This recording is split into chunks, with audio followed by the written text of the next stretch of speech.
Bona tarda i us donem la benvinguda a la taula rodona Marc de Drets i Deontologia en Psicologia LGTBIQ+, activitat organitzada per la Comissió Deontològica del Col·legi Oficial de Psicologia de Catalunya. Indicar que referència als ponents, l'actividad d'avui es realitzarà en castellà. Informamos que la actividad de hoy será grabada y que una vez finalizadas las ponencias abriremos un turno de preguntas en el cual podréis activaros la cámara y solicitar intervenir por micrófono clicando el icono de la mano levantada. También podréis enviar vuestras dudas y consultas a través del chat al Departamento de Formación del COP. Primero daremos el paso a las preguntas del público presencial, facilitando el micrófono y seguidamente a las preguntas del público online. Como recordatorio, indicar que el organizador prohíbe expresamente el registro audiovisual y la posterior difusión o exhibición de la imagen en cualquier soporte, ya sea material o electrónico. La presentación y moderación del acto irà a cargo de Mercè Cartier. Mercè és responsable de l'equip d'assessorament tècnic de l'àmbit de família des del 2016 y vicepresidenta de la Comisión Deontológica del COP desde noviembre del 2024. Además, es vocal del Comité de Infancia y Adolescencia del COP y podréis encontrar más información del perfil curricular en la página web del colegio. Te cedo la palabra, Mercè. Muchas gracias.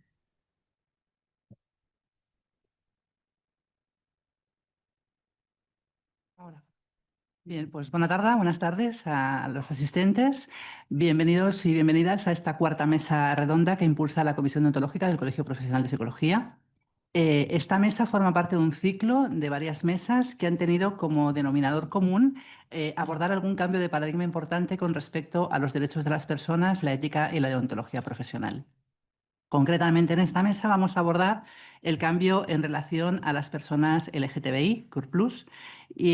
Cataluña ya contaba con una legislación autonómica específica, de hecho fue de las pioneras junto con Galicia en 2014, tuvimos una primera ley autonómica al respecto, pero es en 2023 que aparece la ley que llamamos trans, la ley 423, que cambia de forma importante a un nivel estatal la forma como entendemos las garantías y los derechos de este colectivo de personas.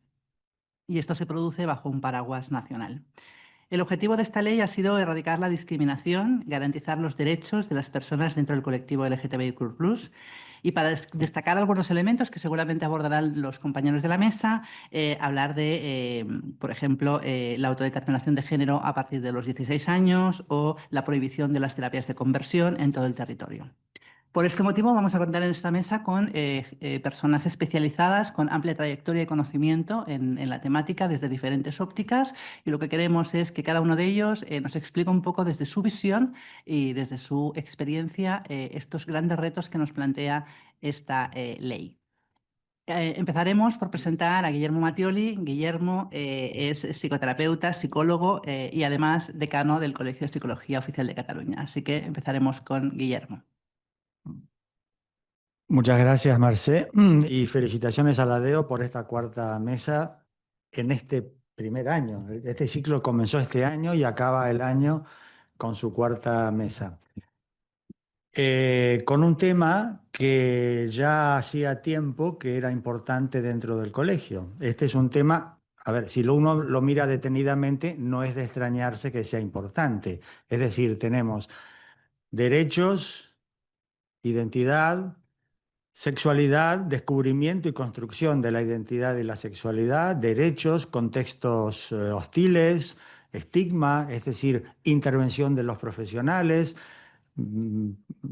problemas también posiblemente deontológicos, es decir, el tema que ya había hace unos años generó un debate entre un grupo de trabajo y otro grupo de trabajo.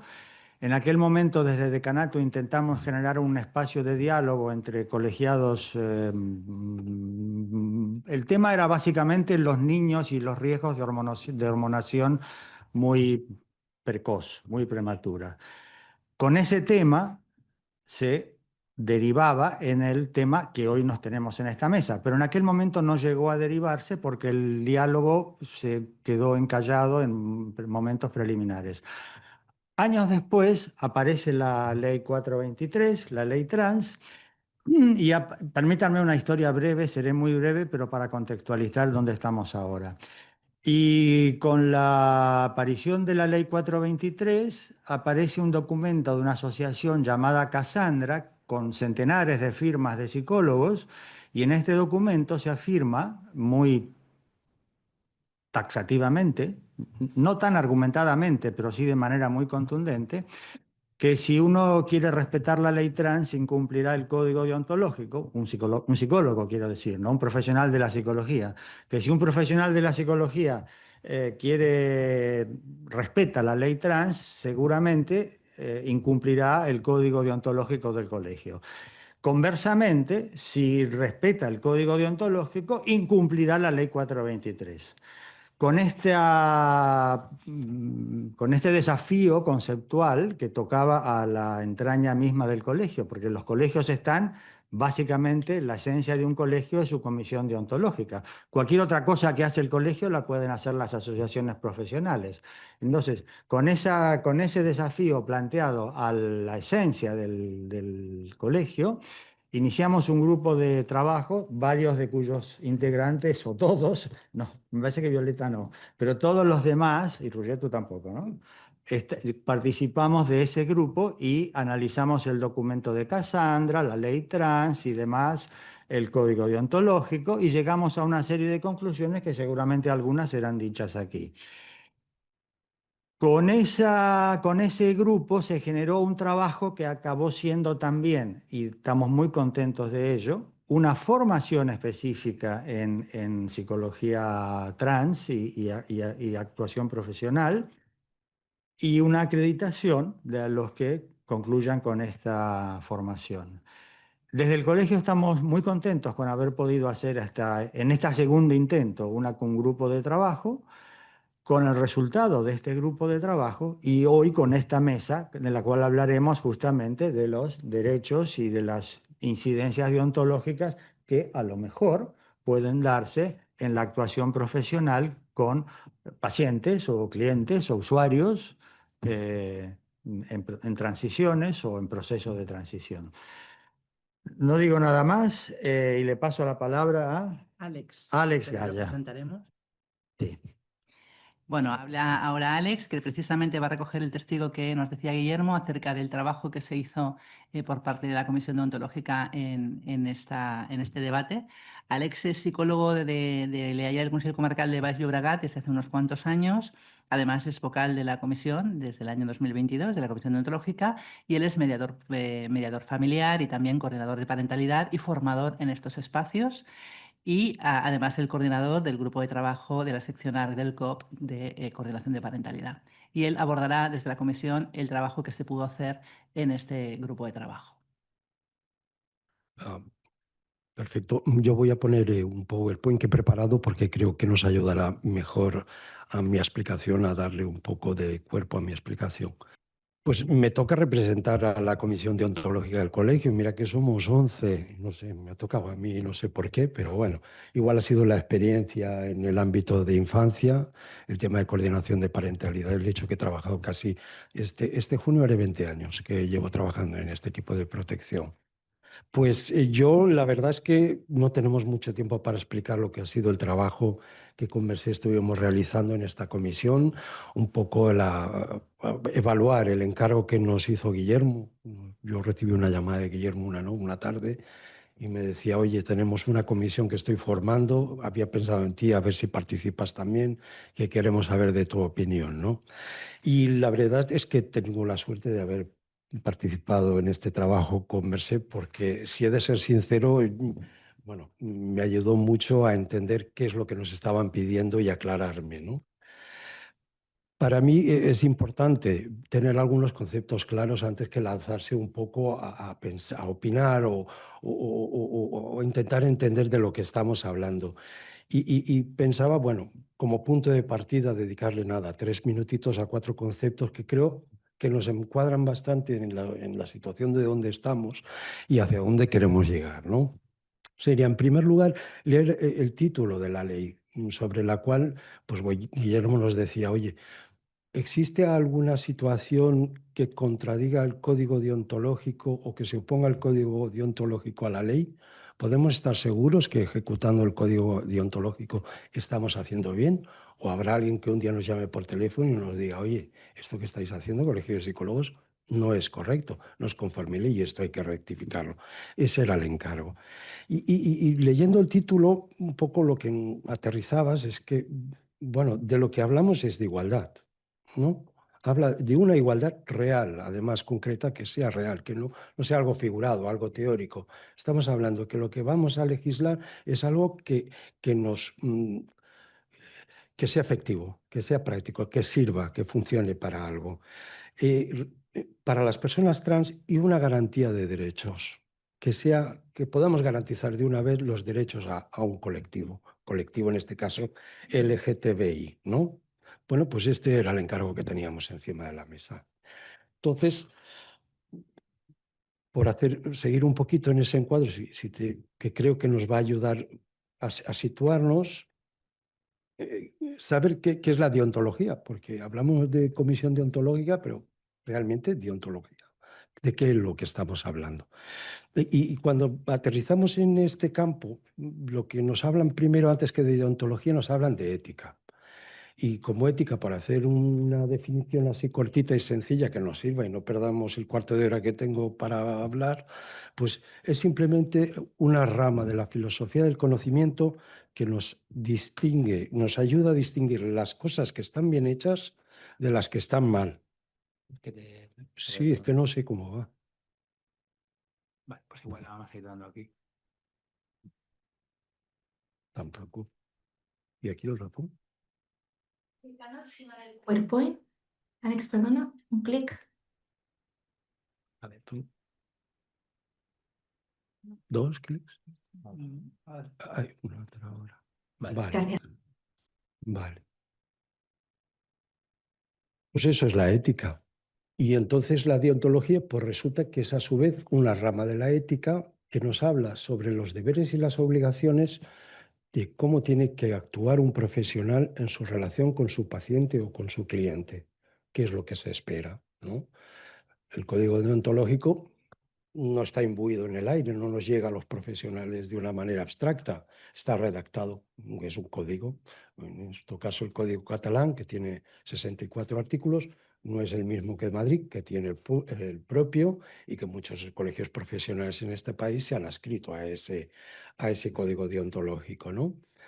Y a diferencia de otros códigos que ya tienen muchísimos años de historia, pues Código Penal es uno de ellos, que hablan hacen una relación, un articulado de comportamientos y conductas que son reprobables y que serán sancionadas si a ti te encuentran haciendo una de esas actuaciones, el código deontológico cambia de mirada. Y es un código que podemos entender de buenas prácticas. El articulado, que ahora os leeré algunos artículos, veréis que nos explica cómo tiene que actuar, cómo tiene que proceder el profesional psicólogo para relacionarse de una manera adecuada, para hacer una buena praxis con su paciente o su cliente. Si me enrollo mucho, me decís y vamos adelantando.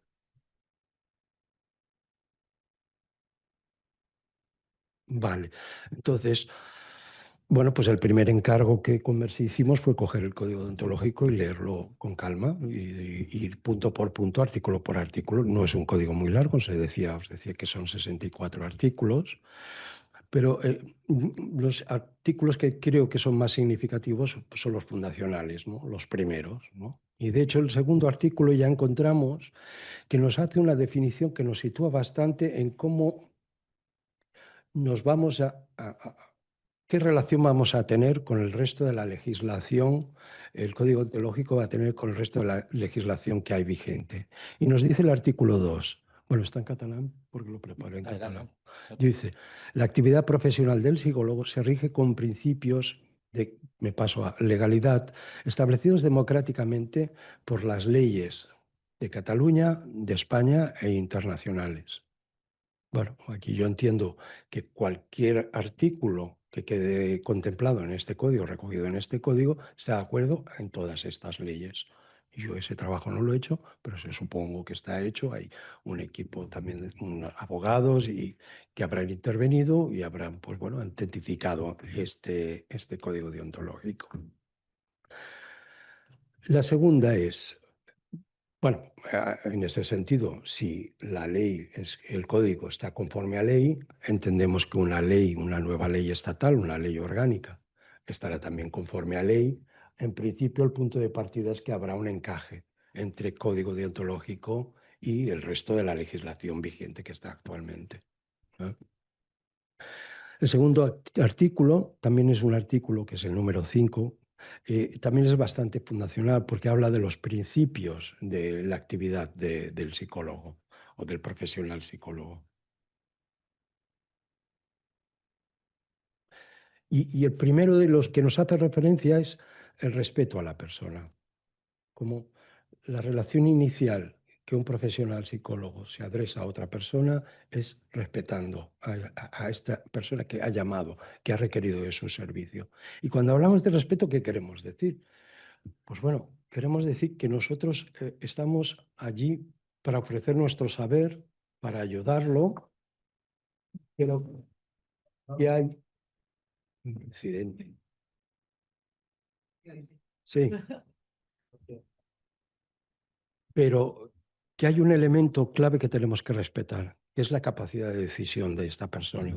Nosotros, por más que pensemos que las decisiones que pueda tomar esta persona no sean las correctas o que nosotros querríamos que modificara, pensamos que sería provechoso para la persona que pudiera modificar, el punto de partida es que esta persona es autónoma y está gestionando su vida. Y es ella, la última persona, la que tiene que tomar esta decisión. Creo que es importante porque si luego tenemos tiempo a hablar cómo el modelo psicológico incorpora el modelo médico y cómo arrastra no solo el conocimiento científico, sino unos modelos de relación paciente-profesional que nos ha pesado durante muchos años, ¿no? El segundo de los principios que hace referencia al artículo número 5 de nuestro Código Deontológico habla de que el profesional psicólogo está para proteger los derechos humanos. Pues bueno, claro, los derechos humanos, los principios fundamentales son los de no discriminación, en razón de sexo, de etnia, de religión, de creencia, de lo que queráis. Entonces, a priori vamos viendo cómo el, hay como una conexión con la ley, ¿no? Que ya el punto de partida no es que haya algo que vaya a chirriar o que se vaya a oponer, sino que estamos en la buena dirección, estamos en la buena dirección. Bueno, honestidad y sinceridad, pues pienso que marcan mucho un estilo de relación. Yo estoy aquí para ayudarte, para informarte, para transmitirte mi conocimiento. Tú toma la decisión que consideres respecto de lo que yo como lo veo, cómo lo analizo y cómo lo hemos pensado conjuntamente. Pero las decisiones van a ser siempre tuyas. Prudencia. Bueno, la prudencia es necesario, tanto por la competencia profesional. ¿Quién se va a poner a odontólogo si no sabe ni utilizar las máquinas? Pues nadie se le ocurre, pues, porque un psicólogo se puede poner aquí a intervenir una persona que necesita un momento de ayuda sin tener ni idea de lo que está haciendo. No tiene que haber una competencia profesional. Y por el otro lado, una solidez científica. Aquí no vamos a trabajar sobre creencias personales o metafísicas.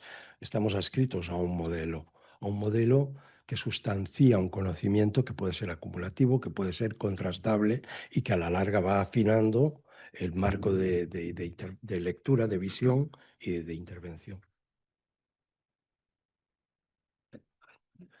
Vale. Los siguientes artículos son un poco, a partir ya de estos principios fundacionales que le digo, van a ser un poco redundantes, pero yo creo que está bien porque en la redacción del código hubo mucho interés en que ciertos aspectos quedaran que no generaran ningún tipo de dudas. El psicólogo ha de ser cauteloso, prudente y crítico en el uso de etiquetas que sean discriminatorias y evaluatorias. Artículo número 6. Bueno, ya lo hemos dicho, pero ahora lo hacemos explícito para que quede constancia. No estamos aquí para hacer gente de lado, tu bien, tu mal. No. Esto no es lo que anima la intervención de un psicólogo, de un profesional de la psicología. El psicólogo ha de actualizar su formación y conocer los límites de su competencia profesional.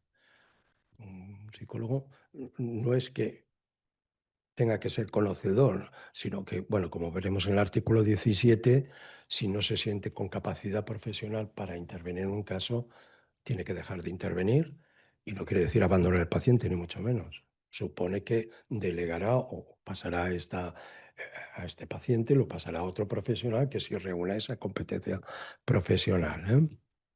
Y por último, lo hago un poquito desordenado, porque el factor tiempo me presiona, yo interiormente me voy presionando, adelanta Alex, porque esto se va a quedar a mitad. Dice, el psicólogo, ante la aparición de nuevas áreas de conocimiento, faltaría aquí, ha de asegurar la competencia en su tarea, 3 minutos, ha de proteger a sus clientes o pacientes. Pues voy a correr, ¿eh? Vale, Le doy. sí, por favor.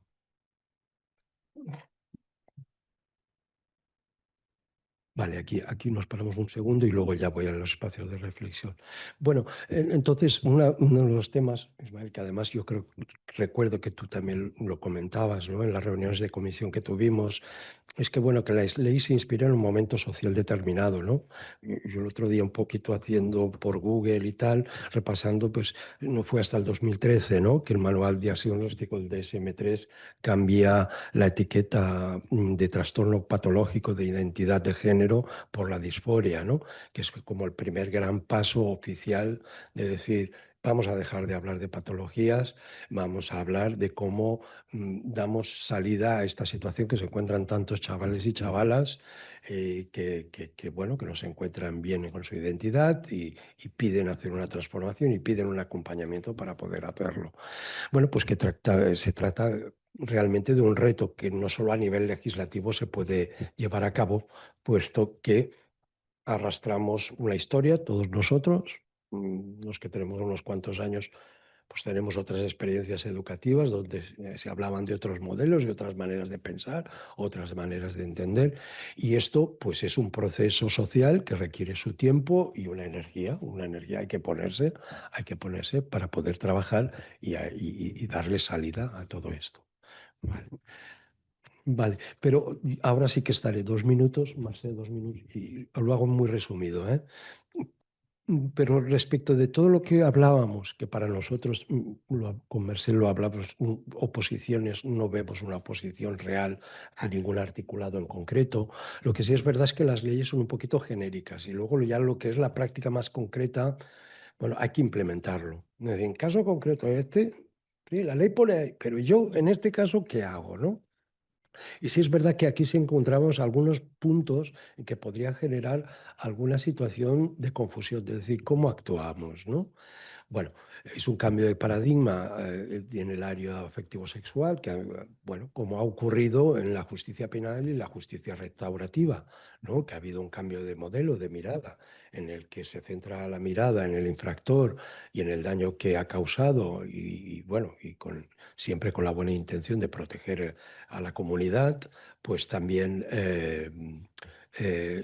repara con el daño, el mismo daño que ha generado, se intenta devolver, pues privándole de unos derechos fundamentales como es el de ambulatorio. Bueno, entonces, importante que cualquier cambio o cualquier implementación de ley, claro, tiene que venir con la mirada puesta en una metodología científica. Esto no nos lo podemos perder, porque realmente ahí es donde vamos a hacer un trabajo de calidad, donde ahora unas determinadas actuaciones, decisiones las vemos correctas, pero a lo mejor dentro de 5 años habremos avanzado, porque se avanza en todo. En misma justicia restaurativa, desde que se inició al día de hoy, ha cambiado un montón. Entonces, bueno, malaltía mental, el hecho de que el área, a ver cómo explicarlo que se entienda bien, porque la voluntad es crear sinergias. Sería que no patologizar el área afectivo-sexual no supone que el individuo tenga otras áreas de personalidad que puedan estar sujetas a algún tipo de dificultades. Y el problema es que no se enmascare una cosa por la otra.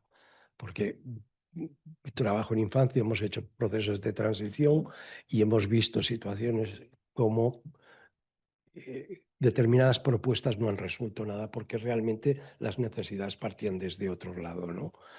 Bueno, y otro aspecto que también resaltamos en reuniones fue el tema de la indiscriminación directa. Es verdad que el marco del código deontológico no solo sugiere, sino que indica que si no tienes competencia profesional y entran los valores del usuario con los tuyos propios, tienes que renunciar. No hay un punto intermedio, tienes que renunciar.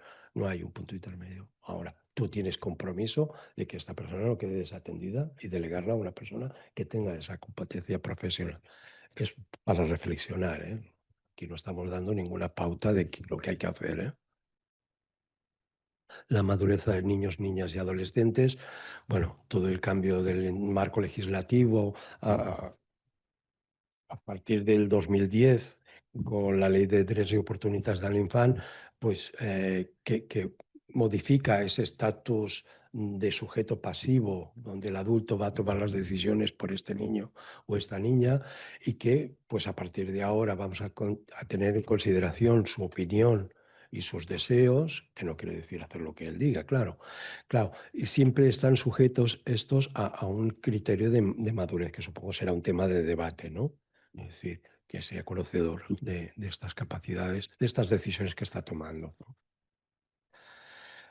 Bueno, el tema de terapia afirmativa, terapia queer, en tema de terapia de conversión queda claro, hay una prohibición de terapias, métodos y programas de aversión y conversión contra el condicionamiento destinados a modificar la identidad sexual. Recordar que la terapia es un acompañamiento que se da en un tiempo, ¿no? Son procesos, la gente necesitamos un tiempo para madurar, un tiempo para aclararnos y un tiempo para tomar decisiones. Pero a veces se tratan también de decisiones que pueden ser simplemente exploratorias, ¿eh? No siempre que manifestemos algo estamos al 100% seguros de nada, ¿no? Es lo que ahora mismo me preguntas, te diré esto, pero igual dentro mañana no sé, te puedo opinar de una manera. Y tener en consideración esto. Creo que la terapia tiene que estar allí presente, acompañando y sobre todo permitiendo una cosa más que ya con eso ya acabo. Perdón, sí, gracias. Y es que la misma ley, en el artículo 44.8, establece que existe un periodo, esto es el tema registral, ¿eh? Si tú vas a cambiar tu identidad en el registro civil, te dicen que está bien, tú vas un día, haces la solicitud de cambio, pero a los 3 meses vas a tener que volver, ¿eh? Establece que tiene que haber un periodo en que tú vas a reflexionar sobre la decisión que has tomado, porque entiende que puede darse la situación de que tu primera intención se haya modificado en el paso del tiempo. Y lo mismo con el tema de la reversibilidad, ¿eh? El artículo 47 ya establece, el legislador ya establece la posibilidad de que todo y que haya reafirmado el cambio de identidad, tú a partir de los 6 meses puedes retrotraer esa identidad y volverlo. Es decir, que contempla, entiendo yo, que en la psicología o en el funcionamiento de las personas, bueno, hay un factor decisorio, pero también pueden haber situaciones en las que, como te dije una cosa, bueno, he modificado, he cambiado de criterio, pues lo he visto de otra manera. Y para resolver todo esto es la necesidad y la propuesta de que podamos elaborar un documento de buenas prácticas que ayude a implementar estos aspectos de la ley que quedan un poco pues, en ese terreno de cada cual, ¿no? Y perdonar que me he retrasado muchísimo. Muy bien, Alex, pues muchas gracias. Y un poco acerca de esta conclusión de que la ley en sí misma no es un tope, pero sí la buena práctica. Ahí viene ahora el bloque de profesionales que nos van a hablar de estas buenas prácticas. Empezaremos con Ismael Cerón, agradecida a todos los miembros de la mesa que estén hoy aquí, pero en especial a Ismael, que ha venido desde Madrid a compartir con nosotros esta mesa esta tarde, o sea que muchísimas gracias. Ismael es psicólogo sanitario y psicoterapeuta, es máster en estudios LGTBIQ+, por la Universidad Complutense de Madrid, autor también del libro Psicoterapia Queer, y se ha formado en diferentes posgrados desde una perspectiva sistémica y psicoanalítica y también durante muchísimos años trabajando en dispositivos de la red de atención psicosocial pública. Le hemos pedido que nos explique su experiencia y su visión y a partir de ahora, Ismael, somos todos tuyos. Hola, ¿qué tal? Bueno, pues nada, lo primero, muchas gracias por invitarme. Estoy súper contento y me siento súper honrado de venir a al Colegio Oficial de Psicología de Cataluña para poder hablar de cómo se tiene que aplicar, ¿no?, la comisión. O sea, hablar de esto, de ontología y psicología LGTBIQ+, me parece un avance importante y por supuesto que vengo de Madrid o de donde haga falta siempre que pueda para poder hablar sobre estas cuestiones. ¿Se me oye bien? Desde aquí no me tengo que acercar mucho, ¿no? Vale, yo voy a hablar un poco de historia de la psicología hegemónica y también de la psicología LGTBIQ+, un poco de presente y un poco también de futuro, ¿no? Por eso la ponencia se llama Hacia una escucha queer en la psicología. Para empezar, como una imagen siempre vale más que 1000 palabras, me parecía interesante poner esta foto de lo que se entiende como grandes referencias de la psicología. Entre paréntesis he puesto hegemónica, ¿no? Obviamente, porque hay muchas psicologías. Pero si tú buscas en Google o cuáles son las grandes referencias de la psicología o te vas a buscar los planes de estudio de cualquier facultad de psicología a nivel público, pues te encuentras que estas son las personas que de alguna manera fundamentan el conocimiento de psicología, ¿no? Y si echamos un vistazo, ¿qué nos sugiere esta imagen? Bueno, me adelanto yo para poder, sobre todo para no perder tiempo de los 15 minutos. La realidad es que lo que parecen aquí es que todas estas personas son hombres blancos, occidentales, llevan una vestimenta bastante masculina, hegemónicamente hablando, ¿no? No sabemos cuál es su orientación sexual porque es algo que no se sabe, pero aparentemente tienen una apariencia como muy cis heterosexual, ¿no? Entonces, desde luego parece que la diversidad no es algo que brille mucho en esta foto, ¿no?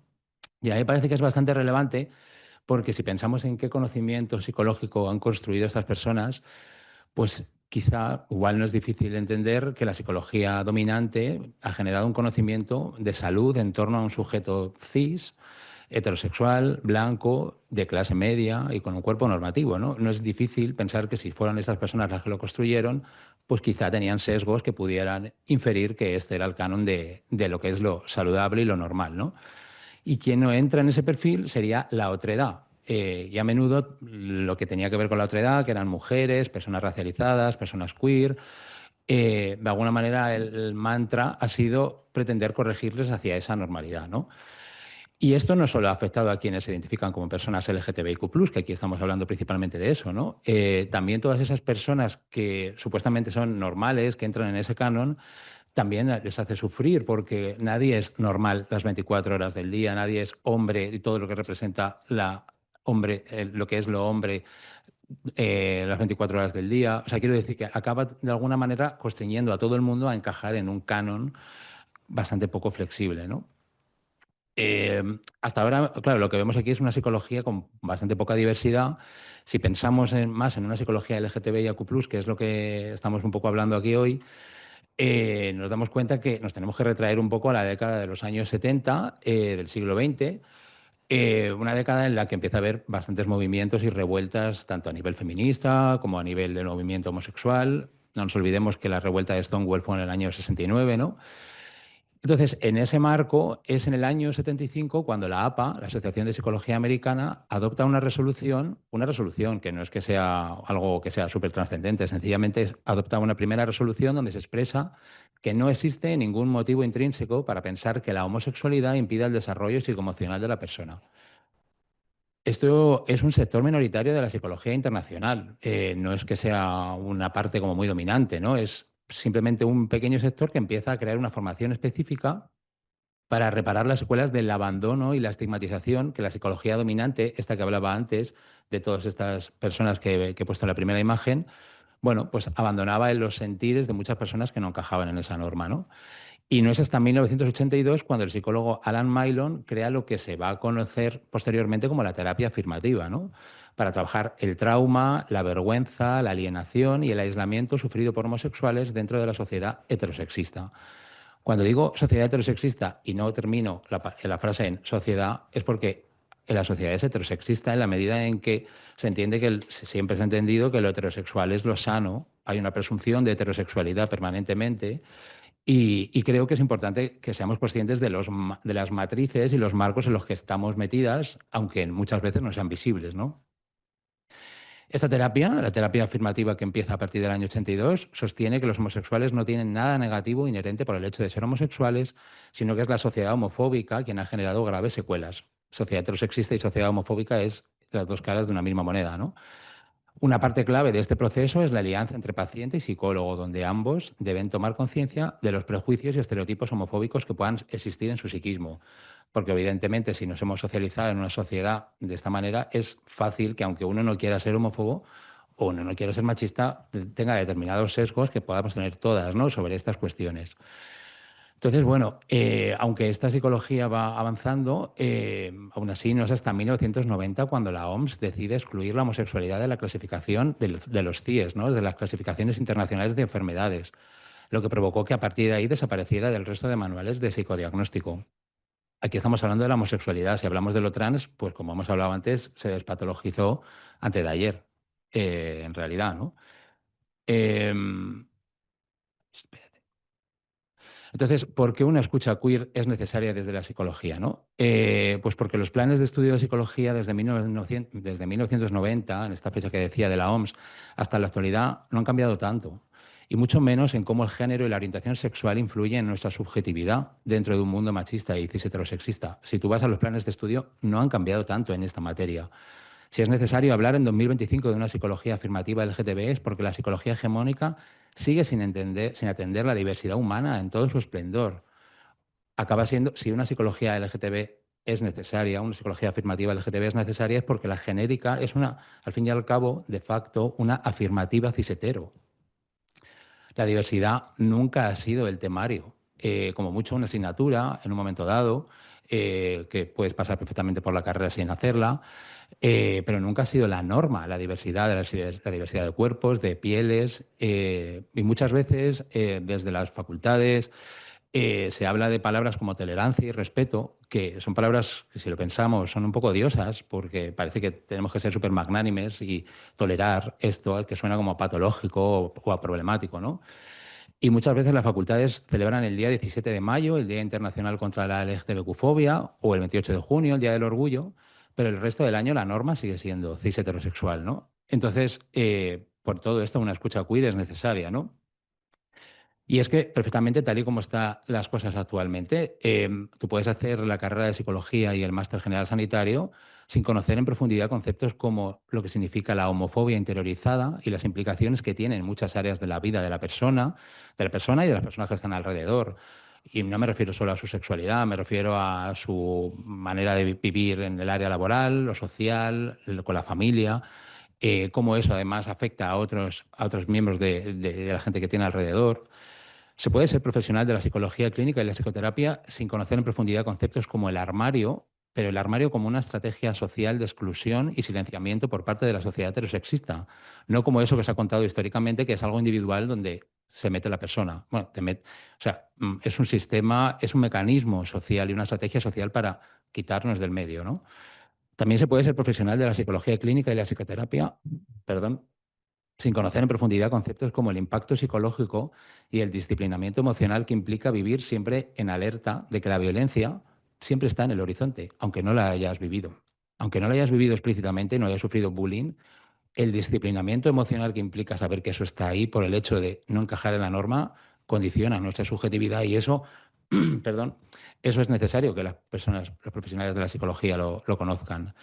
Y también se puede ser profesional de la psicología clínica sin conocer en profundidad conceptos como la sensación de que si bien el lugar donde vivo no me es ajeno porque me he criado en él, tampoco da la seguridad de un hogar porque el contrato social es cis heterosexual. Y llevar eso internamente creo que es importante para poder ayudar a las personas LGTB con las que trabajamos en consulta, ¿no?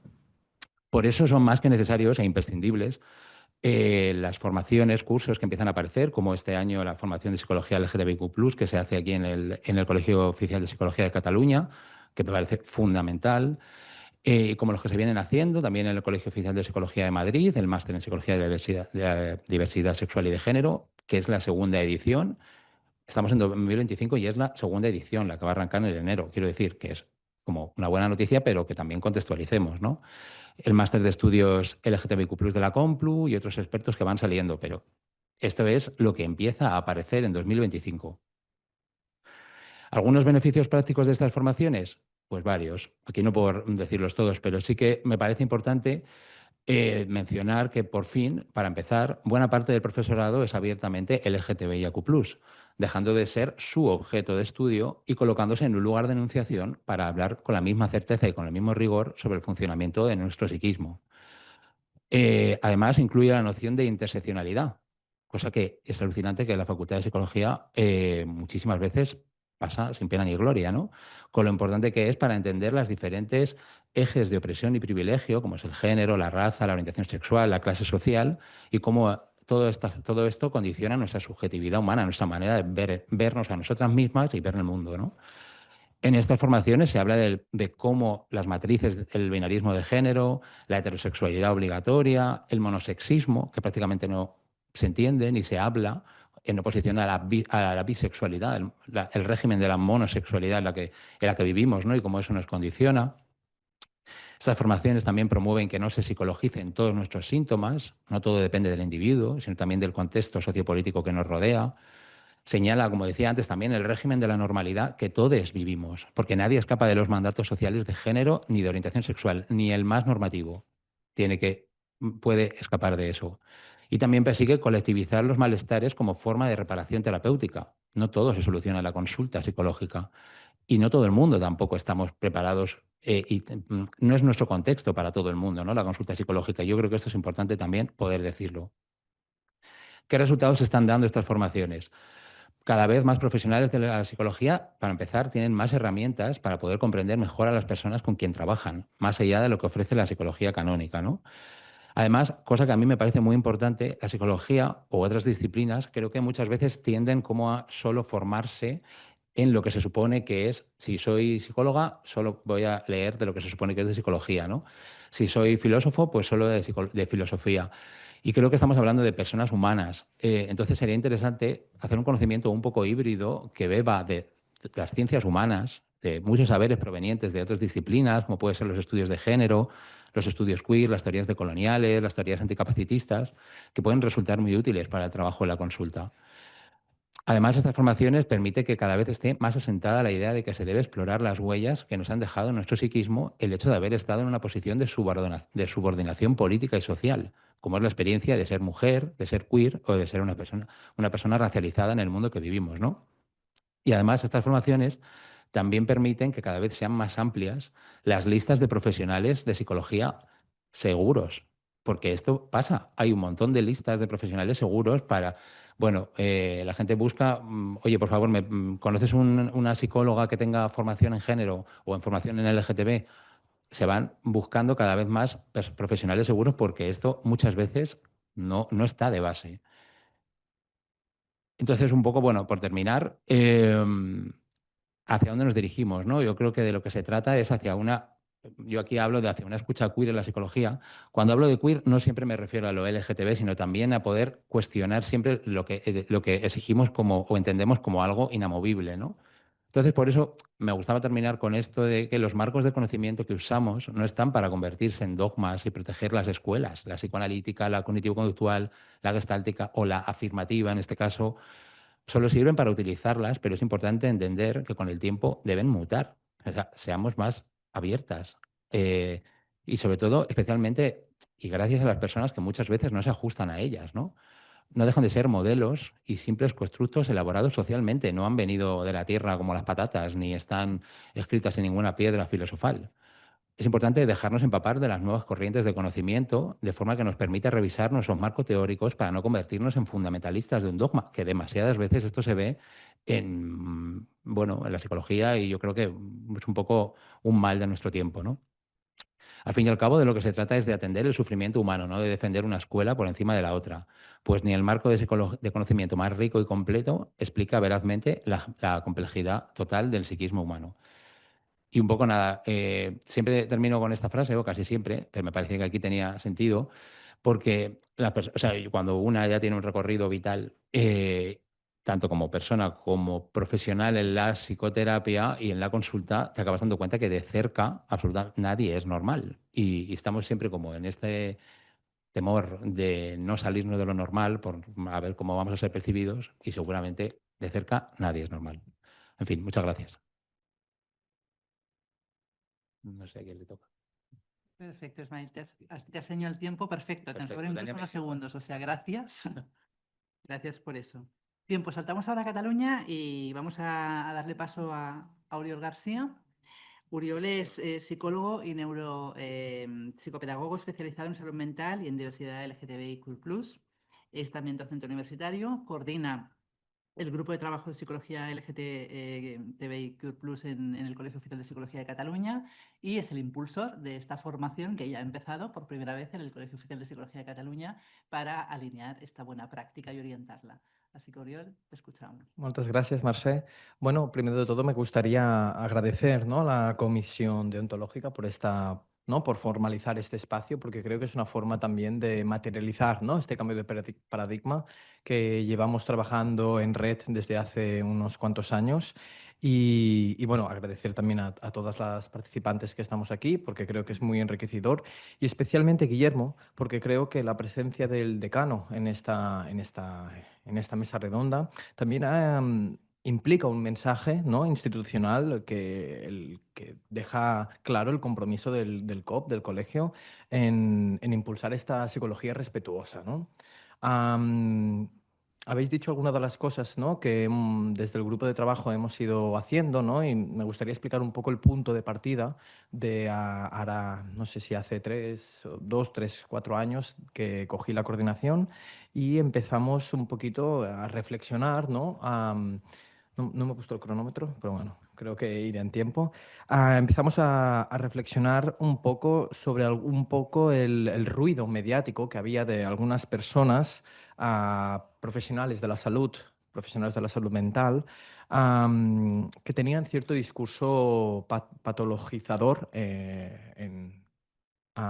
con el colectivo LGTBIQ+, ¿no? Empezamos a pensar, no quiero decir nombres, pero empezamos a pensar un poco qué acciones podíamos tomar, pero antes de continuar, nos dimos cuenta que en casa, ¿no?, dentro del propio Colegio de Psicólogos de Cataluña, había algunas prácticas que no estaban del todo alineadas, ¿no? No quiero entrar al debate si hay discurso LGTBI-fóbico o no dentro del colegio, pero porque creo que al final no hay mala intención en estas prácticas, pero sí que hay algunas que están desactualizadas, ¿no? Entonces creo que entonces aquí es cuando nos empezamos a plantear objetivos del grupo de trabajo y pensar en qué actuaciones, ¿no?, podíamos realizar para intentar transformar el contexto, ¿no?, un poquito en este cambio de paradigma que estamos hoy hablando. Acciones, ¿no?, de carácter formativo, de crear recursos, ¿no?, de un poquito para fomentar estas buenas prácticas ¿no?, en esta psicología con perspectiva de diversidad sexoafectiva y de género. Algunas de las contribuciones, ¿no?, más importantes a destacar son, bueno, una de las líneas que tenemos es el plan formativo, que a lo largo de estos años hemos creado diferentes espacios de reflexión en diferentes formatos, presentaciones de libro, conferencias, mesas redondas, ¿no? Y sobre todo con diferentes perspectivas también, ¿no? Porque, ¿no?, de hecho, todas estas formaciones que estamos hablando las podéis encontrar en YouTube, en el canal oficial del COP. Am, y quiero hacer hincapié de que hay diferentes perspectivas en estas, más allá de las temáticas, ¿no?, que han sido amplias, ¿no?, desde la sexualidad, desde personas trans. También hemos querido hacer hincapié de que se puede llegar a tener una perspectiva LGTBIQ+ dentro de la psicología, más allá de la corriente con la que la persona parta, ¿no? Quiero decir que no es que sea un ámbito concreto de una nueva corriente, sino que es una perspectiva que se puede aplicar en todas las corrientes, desde el psicoanálisis, desde el humanismo, desde el conductismo. Entonces creo que es importante, ¿no?, poder destacar esto porque, ¿no?, me ha gustado la diapositiva, Ismael, ¿no?, que has puesto, ¿no?, las fotografías, ¿no?, de un poco la historia, ¿no?, ¿no?, más desde este punto de vista más masculino, ¿no? Pero ahora mismo podríamos hacer otra diapositiva con referencias, ¿no?, desde muchas ¿no? basantes, desde muchas perspectivas, con esta mirada más inclusiva, más desde la diversidad, ¿no? Este plan formativo culmina, ¿no? con esta formación de 90 horas que hemos empezado, ¿no? Ha empezado ahora la primera edición, que ha tenido muy buena acogida, con una formación más estructurada, más interdisciplinaria también, no solo desde la basante psicológica, ¿no? También hay psiquiatras, hay antropólogos, bueno, ¿no? Hay un poco desde esta mirada más interdisciplinaria. Y esto, ¿no? que se culmina, ¿no? con esta acreditación que está a punto de salir a la luz. Todavía no, seguramente no lo habéis visto en redes o en canales oficiales, porque está en el horno, está a punto de salir una acreditación de psicología LGTBIQ+, o psicología con perspectiva de diversidad de sexo afectiva y de género, que básicamente es un sello de calidad, ¿no? para garantizar a las usuarias o los pacientes que están recibiendo, ¿no? un acompañamiento psicológico, para garantizar que ese profesional o esa profesional tiene un recorrido, una formación, una perspectiva, ¿no? en clave LGTBIQ+. A la vez, ¿no? A ver si lo podemos llegar a construir para poder crear este mapa, ¿no? literal, ¿no? Este mapa digital dentro del territorio catalán, para poder, ¿no? poder ayudar a los posibles pacientes o usuarias donde pueden acudir a un profesional de la psicología que tenga este sello de calidad, ¿no? Y ¿no? otras de las líneas que hemos ido comentando, esta guía oficial de buenas prácticas, ¿no? de psicología LGTBIQ+, un poco que ha salido también de fruto, ¿no? de la comisión DEO trans, ¿no? que han comentado los compañeros, para hacer frente un poco a estos discursos más antiguos, ¿no? Sobre todo al colectivo trans. ¿No? Un poco para romper mitos, para aclarar algunos conceptos, ¿no? Incluye también un apartado de preguntas frecuentes, ¿no? Preguntas que nos encontramos, ¿no? Sobre todo en lo que decía, ¿no? del colectivo trans, que son algunas preguntas que seguramente hace 30 años se hacían hacia las personas homosexuales, pero hoy en día, ¿no? 2025, ya no se hacen estas preguntas, porque el cambio de paradigma concreto en las personas homosexuales, hubo un cambio de paradigma hace un tiempo. Y ahora estamos en pleno cambio de paradigma hacia las personas trans, ¿no? Entonces, estas preguntas que seguramente de aquí 30 años estarán obsoletas. Pero bueno, ¿no? Un poco esta guía, yo creo que permite, ¿no? un poquito hacer un paso enfrente, ¿no? en esta línea que comentábamos. Y me gustaría sacar, ¿no? un tema un poco más incómodo, ¿no? que son las terapias de conversión, ¿no? En la ley del 2023 están penadas por ley, ¿no? Están prohibidas, son ilegales, pero malauradamente, en castellano no me sale aún así, ¿no? desafortunadamente, gracias, todavía existen estas prácticas dentro del territorio catalán y dentro del territorio español. Lo que pasa es que están camufladas, ¿no? Camufladas con diferentes formas, ¿no? A veces nos las encontramos dentro de procesos psicológicos, de personas colegiadas que, sin que haya conciencia de ello, muchas veces están ejerciendo esta terapia de conversión. Tenemos, ¿no? algunos pacientes que nos comentan, ¿no? entre colegiados, algunas personas ¿no? profesionales de psicología que dan algunos comentarios o algunas instrucciones a sus pacientes que están en un proceso de descubrir o de explorar su identidad de género o su orientación, como por ejemplo, dúchate con agua fría durante un periodo de tiempo, ¿no? para ver si esto te destensa y puedes aclararte las ideas. O, por ejemplo, ¿no? usa ropa de interior del sexo opuesto durante un tiempo, a ver cómo te sienta. O simplemente decir que estás en una fase que lo vamos a explorar y esto se te pasará, ¿no? Esto estaríamos hablando de una praxis que estaríamos definiendo las terapias de conversión. Lo que pasa que muchas veces puede ser que no nos demos cuenta de que estemos ejerciendo esta terapia de conversión, ¿no? Y decía que están dentro de estos procesos psicológicos, pero a la vez también hay otras disciplinas, ¿no? Por ejemplo, el coaching de identidad. De hecho, si ponéis en internet coaching de identidad AMS, que es un concepto que se llama atracción del mismo sexo, os podéis encontrar aquí mismo en Barcelona a diferentes personas que ejercen estas prácticas que a lo mejor no son psicólogas, no son profesionales de la psicología o no están diciendo que están haciendo una práctica psicológica, pero el contenido y el objetivo son los mismos, ¿no? Y aquí estaríamos hablando, ¿no? Bueno, de un tema a lo mejor más de disciplinas o intrusismo laboral. Esto estaríamos hablando de otras cosas, ¿no? Pero ¿no? Estamos hablando de prácticas que vulneran derechos y son dañinas. De hecho, el APA, ¿no? La Asociación de Psicología Americana, hace una propuesta de un nuevo concepto, bueno, nuevo, no tan nuevo, pero ¿no? En este cambio de paradigma, con las siglas ECOSIC, ¿no? Es cualquier esfuerzo por cambiar la orientación sexual y de género y la identidad de género de alguna persona, ¿no? Que es un concepto paraguas, ¿no? Para visibilizar estas prácticas encubiertas que estábamos comentando, ¿no? Entonces, ¿qué pasa, no? Esta zona de grises, que es un poco difícil de detectar, esta mala praxis, esto nos abre nuevos retos, ¿no? Retos de futuro, ¿no? Como el grupo de trabajo.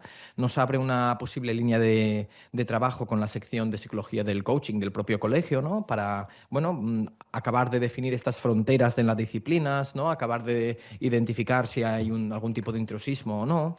A la vez nos permite, ¿no? Continuar esta colaboración con la DEO, ¿no? Para, porque no lo he comentado antes, ¿no? Pero dentro de la guía ahí también se hace difusión del circuito interno que tiene el colegio para señalar o para hacer consultas o quejas de posibles malas praxis o a la comisión deontológica, ¿no? Porque ¿qué está pasando? ¿No? Que existen estas malas prácticas, pero que a lo mejor no están llegando todas, no están llegando todas a esta comisión o se está activando este circuito, ¿no? Entonces, un posible reto de futuro sería también intentar pensar a través de la colaboración con DEO, pues, ¿no? Pensar cómo podemos hacer para poder visibilizar o dar más, ¿no? Dar más comunicación a este proceso interno, ¿no? Y bueno, a la vez, ¿no? Otra línea posible del futuro, ¿no? Sería impulsar investigación o evidencias, ¿no? Un poquito valorar este impacto, ¿no? De este cambio de paradigma para hablar un poquito con datos, ¿no? Y de ver un poquito, ¿no? Se tendría que diseñar aún, ¿no? Estaríamos en un proceso muy embrionario, ¿no? Pero acabar de pensar cómo podemos hacer ¿no? Pensar un poco en esta investigación para intentar ver qué son los datos que tenemos ahora y hacia dónde podemos ir, ¿no? Y a la vez un poquito, ¿no? Con lo comentabas, ¿no? También Ismael, que ahora mismo no está en el plan de estudios para sacarse el graduado de psicología o algún máster en relación en esta diversidad sexoafectiva de género, pues ¿no? Sería un posible reto también intentar incidir en este plan de estudio, ¿no? A nivel más normativo. Y bueno, un poquito para acabar, ¿no? Creo que, ¿no? Estamos aquí hoy, ¿no? Este día, estamos haciendo esta mesa redonda, pero creo que el compromiso es importante que no termine aquí, ¿no? Un poquito yo creo que hoy nos iremos a casa con esta responsabilidad compartida para seguir fomentando estos espacios más seguros, más dignos y más libres para todos los pacientes, usuarios o las personas que reciban este acompañamiento por parte de los profesionales y las profesionales de la psicología. Y simplemente acabo aquí mi intervención y para la siguiente persona. Suriel, agradecerte muchísimo ajustarte tanto a tiempo. De verdad que me estáis haciendo amable el trabajo, gracias. Y pasamos ahora a Violeta, Violeta García. Violeta es psicóloga y psicoterapeuta gestáltica. Actualmente trabaja en psicoterapia feminista y como psicóloga ofreciendo atención emocional en el servicio de atención integral a la diversidad afectiva, sexual y de género en el Ayuntamiento de Tarrasa, que tienen una larga tradición ya en trabajo. Y le hemos pedido que nos venga a explicar esta tradición, esta experiencia. Así que, Violeta, gracias por estar aquí y te escuchamos. Vale, pues nada, muchas gracias ante todo por lo que ya habéis comentado las personas anteriores, ¿no? Por el compromiso y el posicionamiento que estáis haciendo al generar que este tipo de debates sean posibles y este tipo de afirmaciones, no solo debates, también los sean. Así que me pongo con lo que tiene que ver conmigo. Vengo a representar al equipo del Servicio LGTBI del Ayuntamiento de Terrassa, que es Un servicio que, ya que habéis hablado anteriormente de la Ley 11/2014, viene derivada justo de esta ley, ¿vale? Esta ley, una de las implicaciones institucionales que tuvo fue, de alguna manera, hablar de lo necesario, bueno, quiero decir, obligar a las instituciones, al marco institucional, a que se generara una serie de servicios que atendieran los derechos de las personas LGTBI, ¿vale? Entonces, de aquí salen los SAIS, que son un servicio bien local o bien comarcal que se dedica a hacer todo este tipo de intervención, acompañamiento y seguimiento. En concreto, yo vengo a hablar del ayuntamiento, del que está en el Ayuntamiento de Terrassa, ¿vale? Y no solo de Terrassa, sino que también atiende a lo que es diu el Consell Comarcal, que es Castellbisbal, Matadepera, Reinaers, Ullastrell, Vacarisses y Viladecabals. Vale, para que sepáis un poco en qué se basa esto del Side Assist, que es en nuestro caso el servicio del que quiero hablar, es que se da de forma gratuita y local información, orientación y acompañamiento, atención de incidencias sobre derechos LGTBIQ, atender a posibles casos de discriminación, acogiendo y acompañando a las víctimas en la interposición de la denuncia, y en concreto en la atención hacia las personas hay atención socioeducativa individual, que las hacen unas compañeras educadoras sociales maravillosas, y la atención emocional individual, que en este caso la hago yo. Aparte, también hay atención grupal dedicada a grup de joves en concret, a un grupo de jóvenes LGTBI y al grupo de familias, ¿vale? Y ahora voy a entrar un poquito en desde dónde se trabaja, muy en la línea de lo que ha estado comentando Ismael, que me viene bastante bien, y es un poco ampliar desde dónde intervenimos y desde dónde se ha construido el acompañamiento emocional del Side Assist de Terrassa, ¿vale? También voy a hablar en términos de marco teórico, ¿vale? Va a ser un poquito denso, pero bueno, ya estamos aquí y me has dado pie, así que voy con ello. Vale, el acompañamiento emocional que yo realizo no es un proceso terapéutico, esto es importante distinguirlo. Es decir, hay una serie de limitación temporal, es decir, hay una serie de sesiones límite, y es una cuestión concreta en relación a lo LGTBI y todo lo que se genera en esta cuestión. No solo atiendo a personas que han vivido discriminaciones y violencias en lo que tiene que ver con lo LGTBI, sino también al entorno cercano, ¿vale? Porque la expectativa de trabajo es comunitaria. También hay personas que vienen en búsqueda o en indagación personal identitaria con cuestiones de género o de sexualidad, ¿vale? En este sentido, el acompañamiento que yo realizo está basado en la demanda, no en la obligatoriedad. Esto es un absurdo, parece, pero no es tan absurdo teniendo en cuenta lo que ya hemos hablado de cómo ha funcionado la patologización en torno a cómo se han contemplado los malestares de las personas LGTBI. ¿Qué quiere decir esto? Se ha dado por hecho que todas las personas LGTBI, por el hecho de ser o estar dentro de la población, necesitan un acompañamiento psicológico y psiquiátrico, y esto es precisamente una de las afirmaciones patologizantes. No todas las personas LGTBI están todo el día sufriendo y no todas las personas LGTBI sufren igual. En este sentido, nosotras atendemos a personas que lo demanden desde una perspectiva que está en contra de la patologización de la que ya os ha comentado un poco antes Ismael, ¿no? En este sentido, también queríamos hacer un comentario sobre la psicologización, y es un poco también lo que ha comentado antes el compañero, y es cómo estamos hablando de realidades, violencias, discriminaciones estructurales en las cuales en el acompañamiento emocional salen constantemente. Entonces, mi ejercicio va a ser el de no responsabilizar a la persona que tengo enfrente sobre cómo se ha configurado todo esto que estamos hablando sobre el sexo y el género, ¿vale? Entonces, en este sentido, yo como psicóloga, o ninguna psicóloga en general, y de esto va la deontología, no decido, sino que yo acompaño. Entonces, porque y esto vincula con el siguiente punto, y es que en muchas ocasiones el acompañamiento en relación a la población LGTBI tiene que ver con la incertidumbre. ¿Por qué estoy diciendo esto? A menudo acompaño personas menores o acompaño personas adultas que me preguntan, ¿pero esto hacia dónde va? Al final, ¿mi identidad cuál va a ser? Y eso es algo que yo como profesional de ninguna manera voy a saber, ¿no? Eso es lo que va a ir descubriendo la persona con el acompañamiento debido y que le aporte dignidad a su experimentación. Entonces, el acompañamiento está muy en relación a la incertidumbre que no sabemos.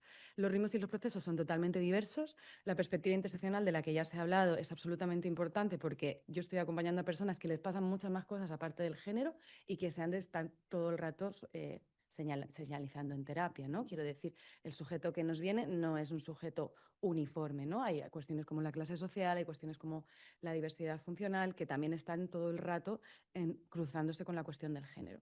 La expectativa de transformación es comunitaria independientemente de que el ejercicio a veces sea individual, porque también hacemos intervención grupal. Es decir, la intervención es individual, pero sí que se espera que tenga efectos en cómo la sociedad se construye y cuál es el imaginario colectivo sobre esto. Por supuesto, la coordinación multidisciplinar es absolutamente importante para que lo que pasa en el acompañamiento emocional no se quede ahí. Entonces, yo, tanto como yo como mis compañeras, estamos todo el rato coordinándonos con otras profesionales que abordan cuestiones sobre las personas a las que acompañamos. Vale, me meto aquí un poco en la densidad. Densidad bastante necesaria si cualquiera de nosotras o cualquier persona va a decidir ser psicóloga, independientemente de si está especializada en una cuestión de LGTBI o no, porque esto debería ser un aprendizaje transversal al ejercicio de la psicología. Nosotras hablamos mucho de cómo la socialización de género y la LGTB-fobia están entrecruzadas. Ya han hablado antes en la mesa sobre esto y básicamente quería nombrar desde dónde lo miramos, ¿vale? En el acompañamiento emocional se revisan mucho los mandatos de género, ¿vale? Que supongo que no es una cuestión nueva para las personas que estáis aquí. Son aquellas especializaciones en ser hombres o mujeres heterosexuales, ¿no? Me gusta mucho Azucena González Emeterio porque en muchas ocasiones habla de que, al igual que nos especializamos en un tipo de carrera o en un tipo de oficio y renunciamos a especializarnos en muchas otras y no tenemos ese conocimiento, la especialización de género consiste en lo mismo, ¿no? Si yo me he especializado o me han obligado o me han sugerido que me tengo que especializar en ser una mujer heterosexual, habrá muchas otras cuestiones que no estén en mi experiencia, independientemente de si lo he decidido yo o no. La socialización de género se experimenta en la primera infancia en un sentido de identidad de género, se intensifica en la adolescencia, sobre todo en el aspecto del deseo sexual, y se repite constantemente en la adultez. Está basado en castigos y premios, y entiendo ya que sabéis a lo que me refiero, ¿no? Las violencias, las discriminaciones, el estrés de minorías se basan en este castigo y premio que establece que hay caminos legítimos y caminos indignos en lo que tiene que ver con el sexo y el género y la identidad. En este sentido, la socialización de género y la LGTB-fobia, que a veces va muy de la mano, es interiorizada, la hacemos propia, la proyectamos, la ponemos en otras y en muchas ocasiones nos desensibiliza, ¿vale? Porque hay cuestiones que yo no me voy a permitir sentir, hacer o representar en el momento en el que se contradice con esta socialización de género. En este sentido, me gusta mucho hablar de que en esto de la socialización de género somos víctimas y somos verdugos, somos juezas y somos acusadas, porque todas, independientemente de si somos LGTBI o no, estamos marcadas por el género y estamos dañadas por el género y a veces también dañamos a otras o a otros sin darnos cuenta por el género.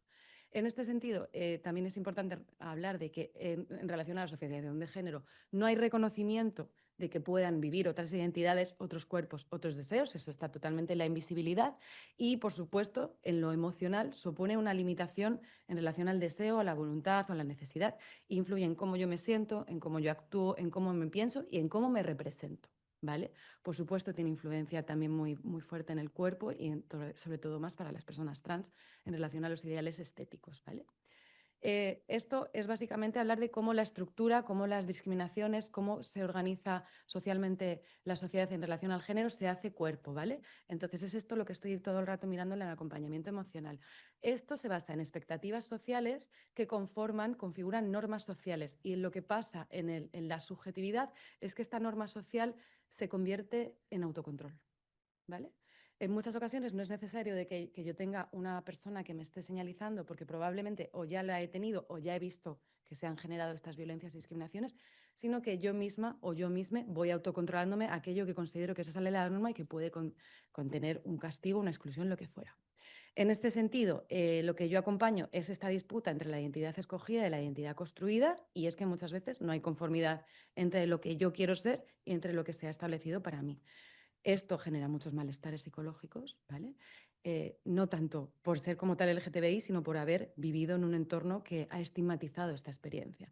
Entonces, el acompañamiento tiene mucho que ver con reconocer este sufrimiento históricamente invisibilizado.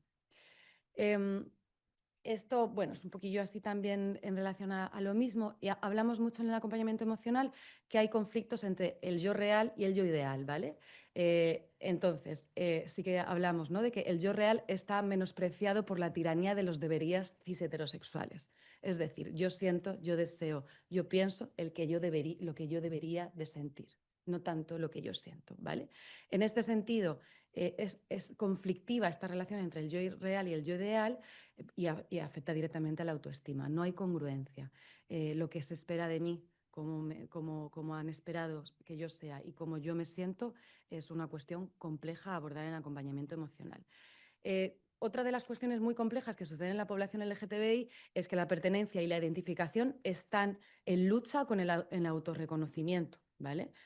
Las pertenencias son complicadas, las identificaciones son complicadas, dado que no existen a menudo lugares donde lo LGTBI sea visible, sea un lugar de pertenencia. Ya cuando somos mayores de edad, a veces sí y otras veces no. Desde luego, esto tiene implicaciones en el cuerpo y hay, en los acompañamientos emocionales observamos cómo a veces el cuerpo tiene patrones de desconexión, tiene patrones de sensibilización, se encuentra en la alerta, se encuentra en reactividad, precisamente por haber vivido esta serie de violencias, discriminaciones entendidas, no nombradas desde la infancia.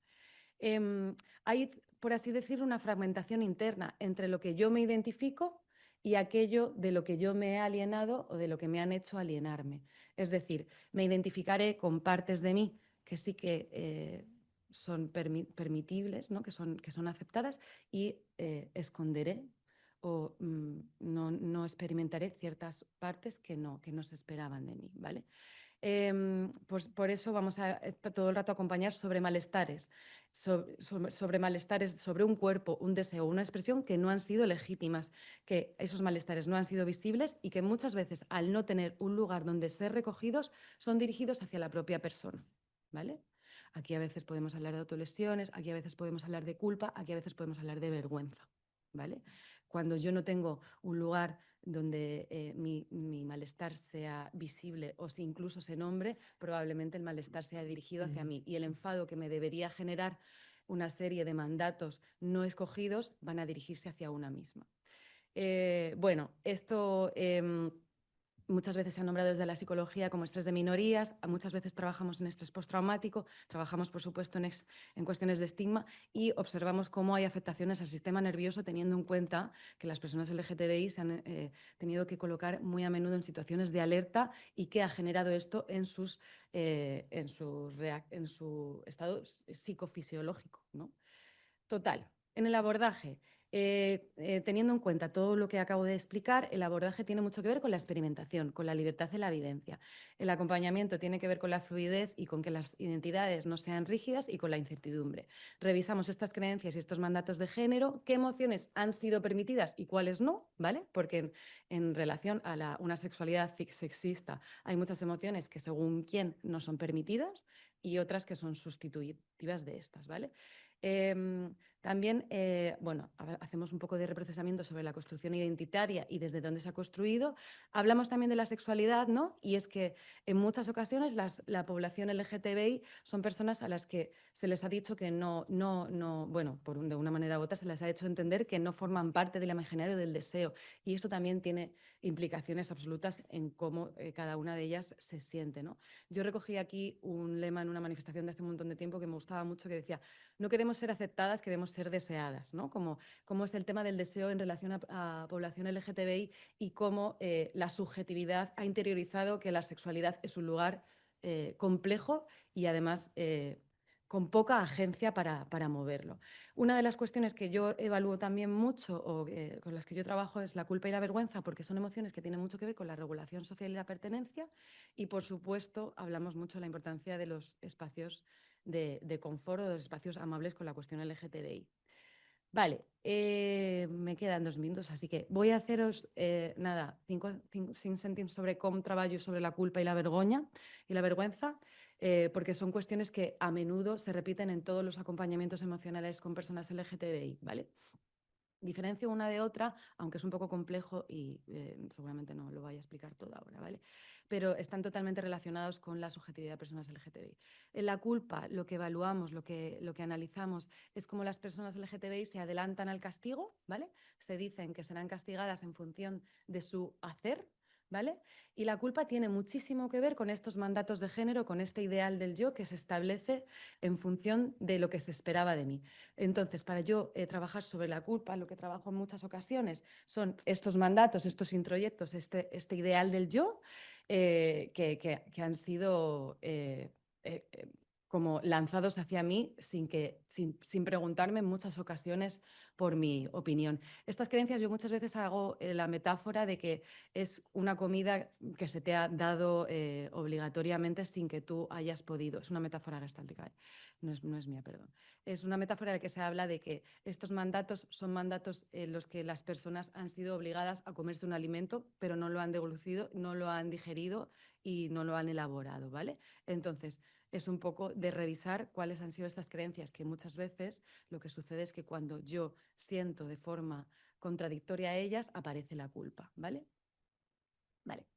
En muchas ocasiones, debajo de esta culpa, cuando estamos hablando de mandatos de género, de mandatos cis heterosexuales, hay enfado, que es lo que debería salir, los acompañamientos emocionales, para que ese enfado no sea dirigido hacia la propia persona, sino hacia obligaciones conscientes o inconscientes que ha recibido. Esto por un lado con la culpa. Por otro lado se trabaja también la vergüenza. La vergüenza tiene mucho que ver con anticipar el abandono, ¿vale? La vergüenza es especialmente importante en la población LGTBI porque está derivada de humillaciones tempranas, ¿vale? En estas humillaciones ha habido momentos de discriminación, violencia visible o invisible, en los que las personas han entendido que hay una parte de ellas que es necesariamente fea, dolorosa y mala. A menudo la vergüenza tiende a generar aislamiento, evitación y reclusión, y sobre todo la vergüenza se establece en relación a secretos. Me imagino que todos sabréis que el gran secreto de la vergüenza es el armario, ¿vale? Entonces, hablamos bastante de cómo la vergüenza genera secretos de aquello que yo no puedo mostrar, ¿vale? Porque necesariamente voy a ser abandonada y hay unos costes emocionales por mantener emociones en relación a la vergüenza, que suelen ser secretos muy grandes. En esta cuestión de la vergüenza estamos todo el rato hablando de que las personas han considerado que no son merecedoras de amor, ¿vale? Es esto de lo que se está hablando. Vale, ya voy a acabar rápidamente. Hago una diferenciación entre el abordaje entre infancia y adolescencia y familias o unidades de convivencia, ¿vale? Quería nombrar que en el acompañamiento que realizamos en el SAI, nosotras no atendemos a menores de 12 años, sino que lo que atendemos es a la familia, porque en muchas ocasiones las familias también tienen muchos deberías cis heterosexuales que se tienen que trabajar para ver cómo van a acompañar a la criatura. A veces incluso para las familias es incluso más difícil entender y elaborar todo el tema en relación a la disidencia de género que para las propias criaturas. Por eso trabajamos con las familias. Y trabajamos con las familias de forma también grupal, porque escucharse mutuamente genera una sensación de no soy la única a la que le pasa esto, y también hay procesos diferentes de elaboración, ¿no? Hay familias que llevan mucho más tiempo con este tema, hay familias que llevan menos, y ahí se genera un grupo de apoyo con bastante potencia. El abordaje sobre la infancia y la adolescencia ya lo he hablado antes, así que no voy a volverme a repetir. También con las familias me gusta mucho decir que trabajamos sobre las expectativas de género frustradas y no tanto con duelos. En el caso de personas trans, las personas trans no mueren no por el hecho de transitar. Por eso nosotras no trabajamos tanto en concepto duelo, trabajamos en expectativas de género frustradas, ¿vale? Que es más bien la idea que yo tenía de la criatura que yo tenía en función del sexo biológico que tenía, lo que yo me imaginaba, la expectativa que yo tenía de esta criatura, y cómo la ruptura de estas expectativas generan un sufrimiento muy grande, ¿vale? Bueno, nada, para acabar he puesto deberes profesionales, porque creo que ya habéis hablado el resto de compañeros sobre la importancia de este aspecto, y es, como profesionales debemos, independientemente si trabajamos con población LGTBI o no, revisar las propias creencias homofóbicas y sexistas, que sí o sí tenemos, por mucho que nos consideremos maravillosas. También desde mi perspectiva y de la perspectiva de nuestro equipo hablamos mucho de que el trabajo vivencial en primera persona es necesario, ¿no? No solo colocarme en un lugar de profesional, sino ver como persona y como profesional cómo a mí esto también me ha atravesado. La perspectiva política de la persona profesional está todo el rato en juego en el acompañamiento emocional, entonces tendremos que ser honestas con esto y aceptar que sucede y ver cómo lo hacemos a nivel ético y deontológico, y aceptar que independientemente de que yo esté muy en contra de estas desigualdades estructurales, me construyen. Hablamos mucho de la necesidad de hacer supervisiones y de que la perspectiva sobre el sexo-género ha de ser necesariamente interseccional, porque hay muchísimos otros ejes de opresión que tienen que ser tenidos en cuenta. Y ya me he pasado un poco del tiempo, perdón. Aquí lo dejo. Gracias, Violeta, por intentar condensar tantísima información en tan poco tiempo, porque eso ha sido un esfuerzo tremendo. Bueno, hablabas un poquito también de la cuestión de niños, niñas y adolescentes, que justamente es lo que nos va a abordar ahora Roger Vallesca. Roger es psicólogo coordinador del área de salud mental infantil y juvenil de la Fundación Hospitalarias de Martorell y también es el vicesecretario de la Junta de Gobierno del Colegio Oficial de Psicología de Cataluña y va a afrontar el reto de hablarnos de todo esto, cómo lo aterrizamos en infancia y adolescencia.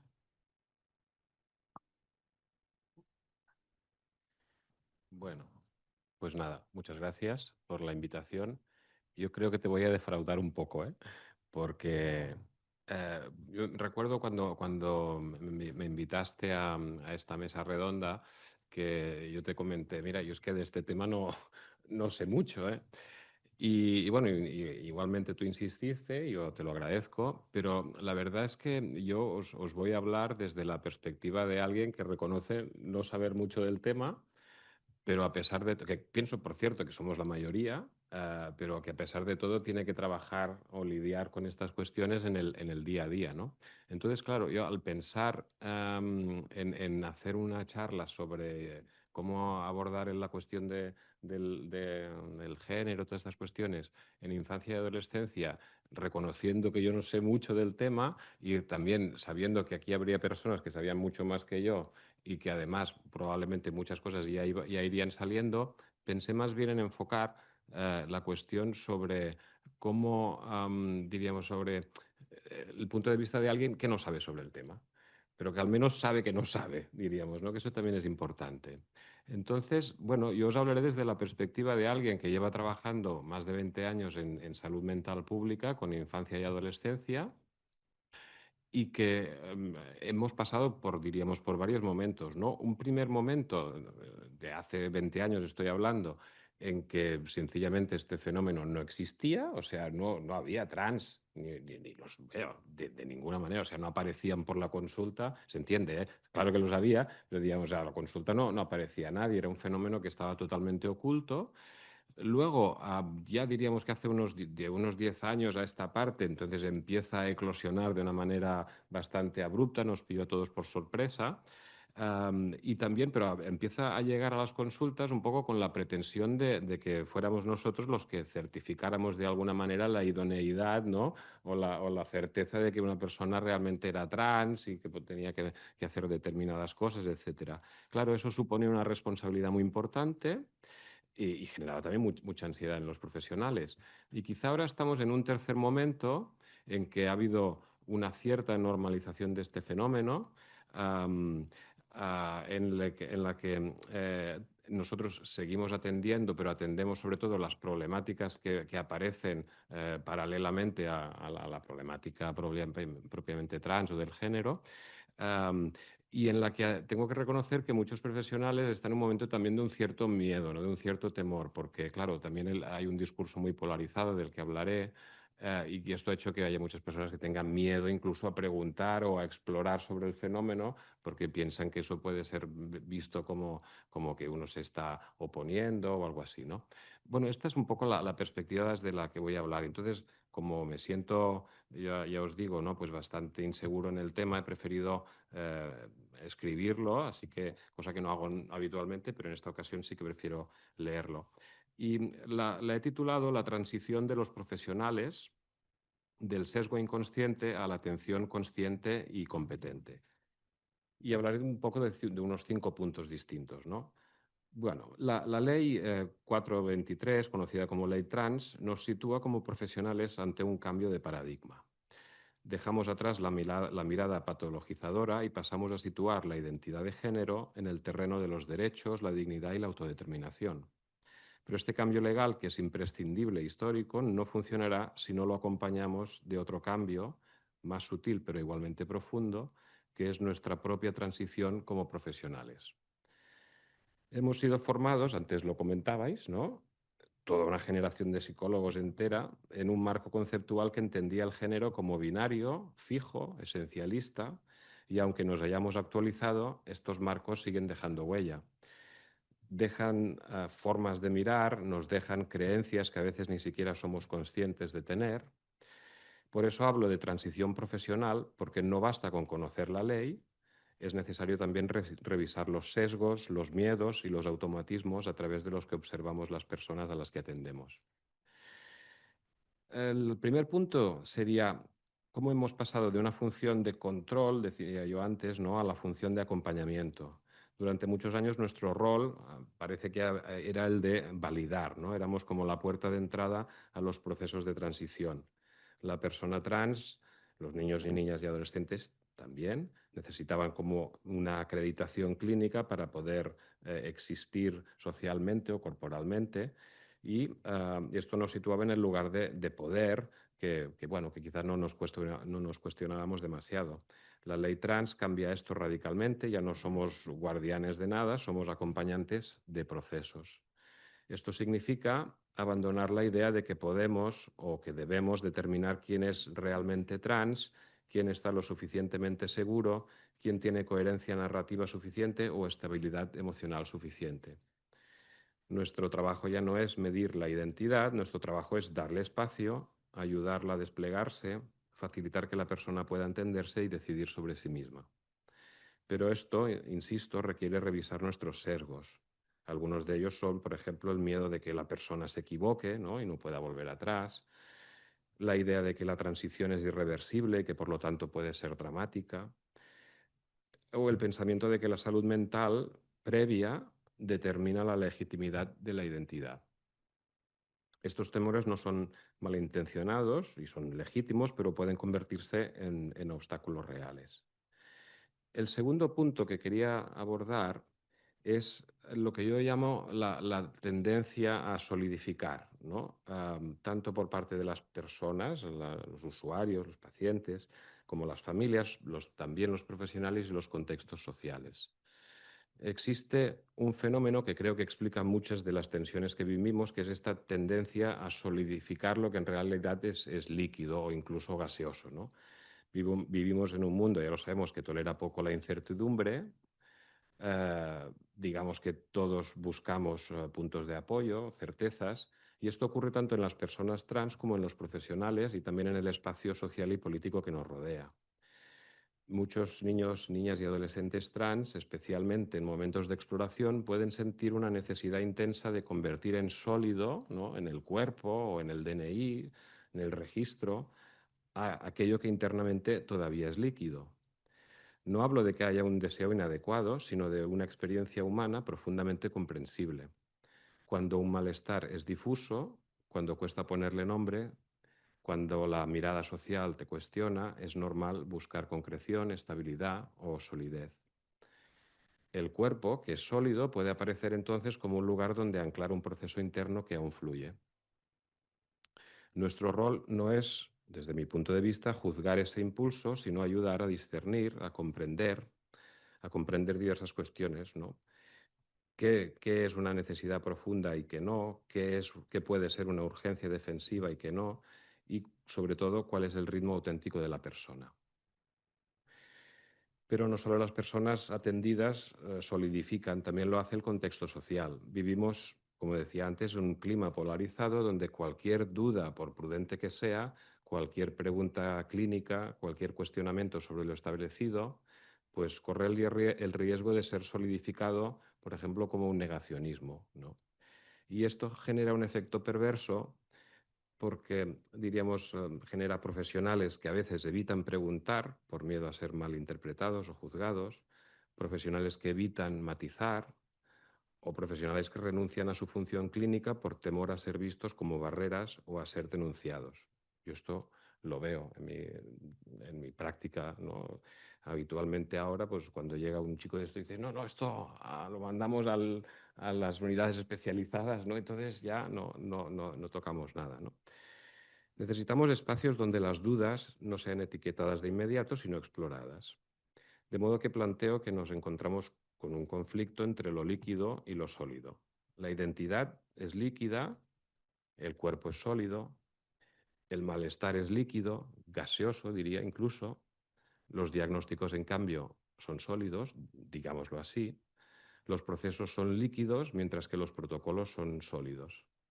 Y el problema es que cuando intentamos encajar la realidad líquida en un contenedor sólido, lo que se rompe habitualmente no es el contenedor, sino la persona. La práctica ética en nuestro día a día consiste en permitir que lo líquido pueda fluir y utilizar la solidez solo cuando realmente es necesaria, es decir, no congelar la identidad, no patologizar la duda, no convertir un proceso en una categoría fija. El tercer punto sería algo que habitualmente vemos también en las consultas de salud mental infanto-juvenil, es cuando coinciden el malestar o un trastorno psicológico y cuestiones de género, ¿no? Pues esto, en la consulta a menudo vemos personas que llegan con ansiedad, depresión, autolesiones, problemas de trastornos de conducta alimentaria, traumas, etcétera, y que a la vez expresan dudas o afirmaciones sobre su identidad. Durante décadas se interpretó que estos trastornos eran consecuencia de la identidad o que el cuestionamiento de la identidad era consecuencia de los trastornos. Hoy sabemos que esto es un sesgo clínico, la identidad de género no es un trastorno, pero eso no significa que no pueda coexistir con trastornos. El reto, entonces, es no confundir el malestar con la identidad. El malestar debe tratarse, la identidad debe acompañarse. Y hay que evitar tanto el error de atribuirlo todo al género como el error inverso de desvincularlo completamente. Hay algunos contextos, este es el cuarto punto, donde esta cuestión es incluso diríamos, más compleja, ¿no? Sobre todo en los contextos clínicos, cuando aparecen patologías más importantes como pueden ser la psicosis o el autismo. Estos son los terrenos donde el sesgo puede ser más fuerte y al mismo tiempo donde se requiere más finura y más prudencia. Y explico esto porque en mi práctica habitual es frecuente ver personas con trastornos dentro del espectro del autismo que además están en proceso de transición, ¿no? Y entonces es fácil escuchar a personas que dicen, bueno, claro, es que ¿no? Esto tiene que ver con que es autista y tal, como si ambas cosas no pudieran coexistir, ¿no? Entonces, cuando hay psicosis, ¿no? Pues la presencia de un trastorno psicótico no invalida una identidad, pero es cierto que la psicosis puede afectar la percepción del cuerpo y de la identidad. Entonces, la pregunta es cómo distinguimos una cosa de la otra. Yo diría que hay tres elementos, ¿no? Uno es la consistencia a lo largo del tiempo. La identidad se mantiene antes, durante y después de los episodios psicóticos. La independencia del delirio. El tema puede aparecer en el delirio, pero el delirio desaparece y la identidad no, la identidad permanece. Y también el arraigo biográfico, ¿no? Es decir, la persona puede explicar en momentos de lucidez su proceso con coherencia. En el caso del autismo, pues el riesgo está en interpretar la expresión de género como si fuera una fijación más o como una rigidez del pensamiento. Pero la investigación y la clínica nos muestran que en el autismo se manifiesta, por un lado, más diversidad de género, menor dependencia de las normas sociales y maneras más literales o directas de expresar la identidad. Pero esto, diríamos así, no es tanto una confusión, sino un estilo cognitivo particular. En quinto lugar, y ya voy terminando, pues diría, ¿cuáles son nuestras obligaciones profesionales hoy? Yo, bueno, pues hay muchas, ¿no? Pero yo diría que las agruparía en 4. La primera es no patologizar la identidad. La identidad no debe ser vista como un diagnóstico ni un síntoma. La segunda cuestión sería no acelerar ni frenar, es decir, no tener esta tendencia a solidificar algo que es líquido, ¿no? Sino acompañar, no acelerar ni frenar, acompañar. La validación no es prisa, el ritmo lo marca la persona, pero el espacio de seguridad lo debemos generar nosotros. El tercer punto sería no confundir la prudencia con el control. Podemos y debemos hacer preguntas. Explorar no es negar y dudar no es cuestionar derechos. En cuarto lugar, pues formarnos y revisarnos constantemente. Y esto me parece importantísimo, ¿no? Porque como decía, pues yo que ya tengo unos cuantos años y leo cosas, pero aún así me siento poco formado y todavía pues con una perspectiva muy antigua, ¿no?, de las cosas. Debemos formarnos y revisarnos constantemente. Los sesgos son inconscientes y solo podemos transformarlos si los exploramos y si nos atrevemos a conocerlos. Bueno, como conclusión, diría que debemos de permitir que lo líquido sea líquido el tiempo necesario, ¿no? Trabajar con diversidad de género, desde mi punto de vista, significa trabajar con una realidad fluida, con identidades que evolucionan, con relatos que se abren, malestares que se desplazan, cuerpos que se transforman y procesos que no siempre siguen líneas rectas. El reto no es asegurarse de nada, el reto es, diríamos, no congelar la vivencia de la persona con nuestras categorías, no solidificarla con nuestras categorías, nuestros temores o las demandas sociales. Nuestro trabajo es convertir la complejidad en cuidado, cuidado en el sentido de atención a la persona, no en sospecha. Es crear espacios donde la identidad pueda moverse, donde el malestar pueda expresarse, donde las dudas puedan formularse sin miedo. Es permitir que lo que es líquido siga siendo líquido hasta que, si la persona así lo decide, pueda encontrar la solidez que necesita en el momento adecuado y con los recursos adecuados. La ley trans, para terminar, pues nos da un marco de derechos, pero la psicología debe darle un marco de cuidados y de comprensión. Y esto solo será posible si asumimos también nuestra propia transición como profesionales. Gracias. Muchas gracias, Roger, por tus aportaciones. Si tu idea era que igual me decepcionabas, te digo que ni de lejos, o sea, para nada. Creo que has aportado un verdadero manual de buena práctica clínica en infanto-juvenil muy necesario. Así que gracias y felicidades por el trabajo. Porque no saber a veces sí se sabe, ¿no? Se sabe mucho, sobre todo de infancia. Bien, pues hasta aquí las ponencias de todos. No sé si escuchándoos entre vosotros os ha surgido alguna cuestión que os gustaría comentar entre vosotros, o preguntar, o profundizar. Primero daremos este espacio a si entre vosotros queréis comentar alguna cosa más o añadir alguna cuestión más. ¿Puedo decir algo?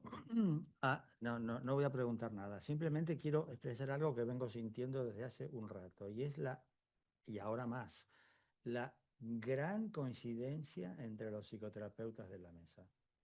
Me refiero a Violeta, Roger y Ismael. Los demás aquí también lo seremos, pero no hemos hablado mucho de eso. La enorme coincidencia a nivel de práctica clínica. O sea, todos los nos que tú haces al final están traducidos en mi cabeza en un sí enorme a que lo líquido sea líquido el tiempo que lo necesite. Y ya está, ni empujar ni frenar. Creo que Violeta dijo algo parecido. Nada más. ¿Alguno más? ¿Queréis comentar alguna cuestión más o matizar alguna cosa, aportar alguna cuestión nueva? ¿No? Bien, pues entonces cerraríamos aquí la mesa, ¿de acuerdo?